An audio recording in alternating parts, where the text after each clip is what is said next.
So we're relying on you to communicate this incredible opportunity to have a sleepless 6 days when you immerse yourself in art, you immerse yourself in creativity, and you immerse yourself in innovative thinking, the sort of thinking that is so important for each one of us as individuals and as a community collectively.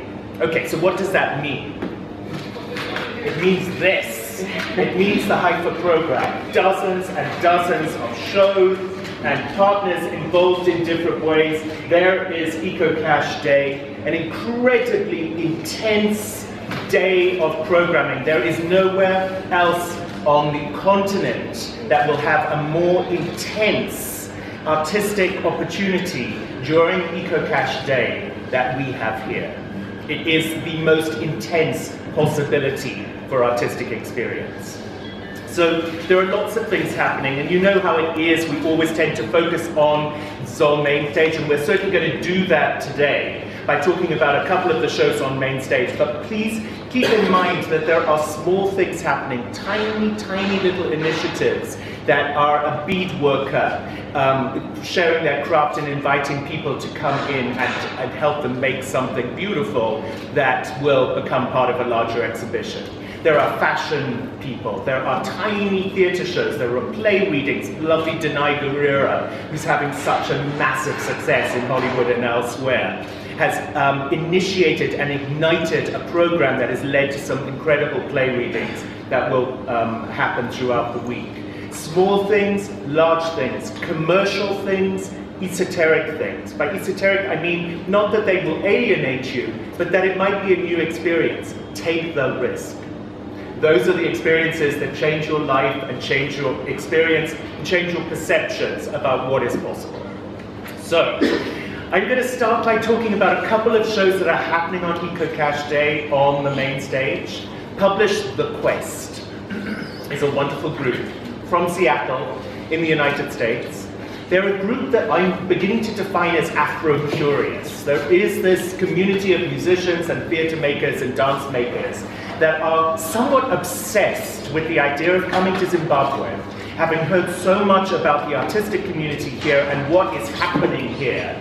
And they're determined to come experience it for themselves and start to learn something new. Exchange skills for sure, bring what they are as artists and show themselves, but also to start to look at experimental possibilities. In a world where we are all becoming more connected by many, many different means, this idea of collaboration through art is more potent and more poetic and more significant than it has ever been in human history. So all of these collaborations, all of these curiosities are really important.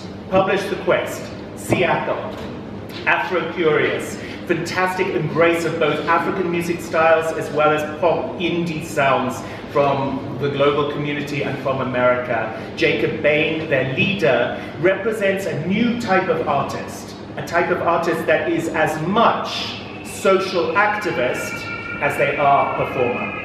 So there are many examples in Zimbabwe as well of the people that want to make a difference through their art, and that is certainly the case with Publish The Quest.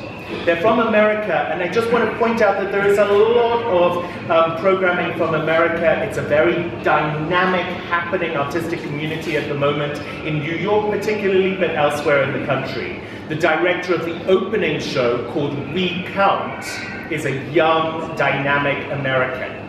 He arrived 2 days ago with exactly the right attitude. He's got the attitude of, I'm bringing myself, I'm bringing my directing skills, I'm bringing my design aesthetic and my imagination, but I am here to listen and I'm here to respond. The show has over 100 people in the cast.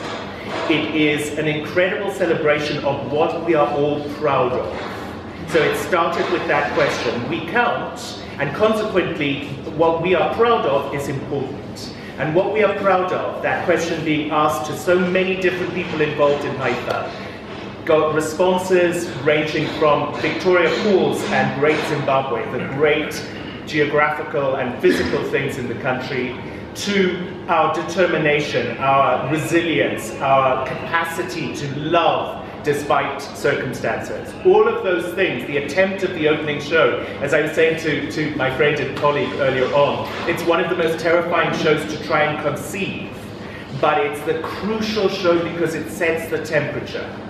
And the temperature this year, in my head, and having heard from so many Zimbabwean artists, is a temperature and an attitude of hope and optimism and excitement and a sense of responsibility at a crucial moment. That applies to Zimbabwe, it also applies to HIFA. So American programming, Opera Gala, there are American stars, the insanely talented and beautiful Indra Thomas from Chicago. There are many Chicago singers coming, including the director of the Opera Gala, Craig Terry from Chicago Lyric Opera. There is Slavic Soul Party who are playing. They're a brass band, they play every week in hugely trendy Brooklyn. They bring a kind of Slavic new sound, a sound that I think resonates in really interesting ways with Zimbabwean music and Zimbabwean traditional music of different types. And they're certainly curious about that possibility. Then we'll be working with many local brass players from army bands, police bands, as well as young brass players to put together a street parade on the first day, as well as involve them in their performance. Again, an example of tendrils, curiosity, and people coming together.